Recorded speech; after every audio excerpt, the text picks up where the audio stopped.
Toilet flush करने से ये होता है। फ्लश करने से आपका किया हुआ तो बह जाता है, लेकिन अगर टॉयलेट सीट की लिड बंद ना की जाए तो पानी ही नहीं बल्कि इसमें मौजूद वायरस और बैक्टीरिया हवा में इस तरह बिखर जाते हैं। नेकेड आई से ये नज़र नहीं आते, इसलिए मुहक्किकीन ने लेज़र बीम के इस्तेमाल से ये मंजर रिकॉर्ड किया है।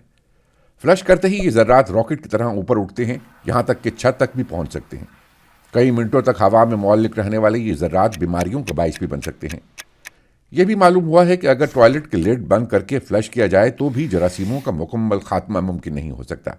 इसलिए बिलखसूस अगर घर में कोई बीमार हो तो टॉयलेट के इस्तेमाल के बाद जरासीम कुश स्प्रे लाजमी किया जाए।